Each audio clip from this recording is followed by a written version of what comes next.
আজকে তারেক রহমান প্রধানমন্ত্রী রূপে তিনি শপথ গ্রহণ করিবেন। এটা বাংলাদেশের জনগণ যেমনই আনন্দিত, তেমনি আজকে আমরাও আনন্দিত হয়ে এখানে এসেছি। আমাদের নেতা তারেক রহমানকে বরণ করার জন্য বাংলাদেশের 18 কোটি মানুষ প্রস্তুত। এই বাংলাদেশ নিয়ে কেউ সিনিমিনি খেলতে আমরা দিব না।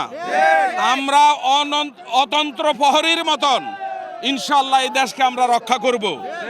আজকে আমরা যারা এখানে উপস্থিত হয়েছি, আমরা একটি বার্তা দেশবাসীকে দিতে চাই, আর সেই বার্তা হচ্ছে যে প্রিয় দেশবাসী, আপনারা যে আস্থা ও বিশ্বাস নিয়ে শহীদ রাষ্ট্রপতি জিয়াউর রহমানের গড়া দল বাংলাদেশ জাতীয়তাবাদী দল বিএনপিকে যে বিপুল ভোটে নির্বাচিত করেছেন, আজকের থেকে এই যারা এমপি নির্বাচিত হয়েছে তারা আপনাদের সেবক হয়ে থাকবে ইনশাআল্লাহ। বাংলাদেশে কোথাও কোনো সন্ত্রাস আহাজারি এগুলো আমরা বরদাস্ত করব না। ইতিমধ্যেই জনাব তারেক রহমান ঘোষণা দিয়েছেন।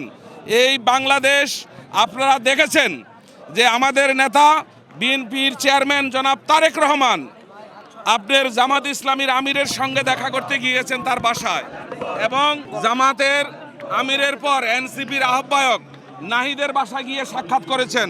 তারপরে গতকালকে চরমনার দল ইসলামী শাসনতন্ত্র আন্দোলনের আমিরের সঙ্গে গিয়ে ওনার বাসায় যেভাবে সাক্ষাৎ করেছেন, এটা বাংলাদেশের ইতিহাসে আর কোনো নেতা এরকম মন মানসিকতা কোনো নেতার ভিতরে হয় নাই, যেটা জনাব তারেক রহমানের পক্ষে সম্ভব।